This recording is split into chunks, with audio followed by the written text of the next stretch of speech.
국정감사 이틀째인 오늘 무려 14개 상임위원회가 진행되고 있습니다. 전산망 마비 사태와 이진숙 전 위원장 체포 석방을 두고 여야의 난타전이 예상되는 가운데 어제 대법원 국감을 둘러싼 여진도 이어지고 있습니다. 취재기자 연결해서 자세한 내용 알아보겠습니다. 김다연 기자. 네, 국회입니다. 네, 오늘 국감 상황부터 짚어주시죠.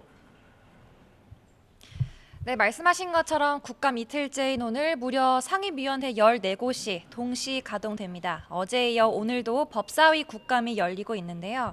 오늘은 법무부가 대상이라서 검찰청 폐지를 포함한 수사 기소권 분리 또 특검 수사에 대한 얘기가 오가고 있습니다.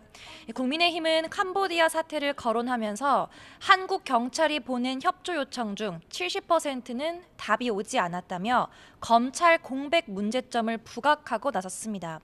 이른바 추나 대전도 관심인데 양평군청 공무원 사망과 관련해 특검의 강압 수사를 지적하던 나경원 의원의 마이크를 추미애 위원장이 끄는 일도 있었습니다. 과기술정보방송통신위원회도 격전지입니다. 방통위 폐지 경위는 물론 이진숙 전 위원장 체포와 석방이 도마 위에 오를 거로 보입니다. 특히 오후에는 이젠 민간인 신분이 된 이진숙 전 방통위원장이 일반 증인으로 직접 출석할 거로 예고돼 여야 격돌에 불이 붙을 전망입니다. 행정안전부를 대상으로 한 국감도 한창인데요.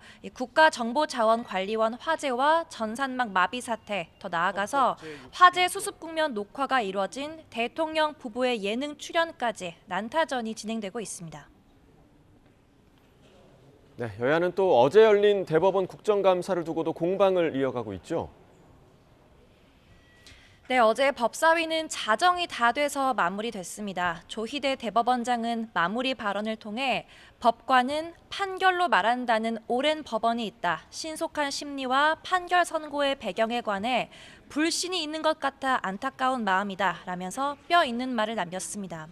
민주당은 조 대법원장이 본질적 답은 안 하고 유리한 말만 했다고 평가하고 있는데요.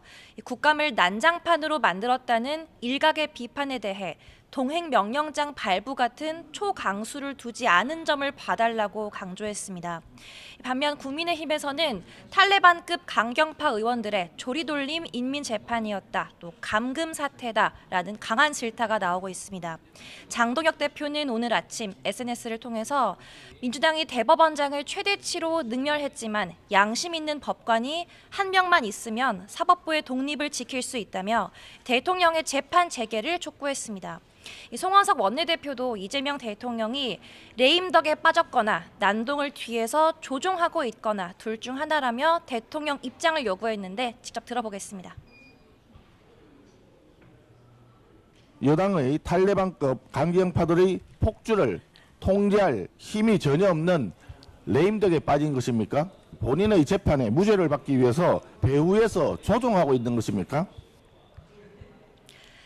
캄보디아 내 한국인 대상 납치 감금 범죄를 둘러싼 책임 공방도 이어지고 있습니다.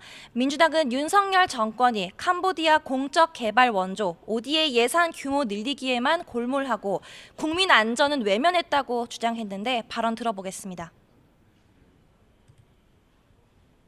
윤석열 정권이 캄보디아 ODA 사업 예산은 대폭 늘린 반면에 정작 국민의 생명은 뒷전이었다는 것이 밝혀졌습니다. 국제범죄 대응 인력은 줄이고 경찰 주재관 증원 요청도 외면했던 것으로 드러났습니다. 반면 국민의힘은 이번 사태는 캄보디아 대사가 공석인 상황에서 발생했고 정부가 검토하는 코리아 데스크 설치는 매우 안이한 대응이라며 대통령의 직접 대응을 촉구하고 있습니다. 법사위 내일 대법원 현장 국감을 외통위는 오는 22일 캄보디아 현지 국감을 연단 계획이라 격돌은 계속 이어질 전망입니다. 지금까지 국회에서 YTN 김다연입니다.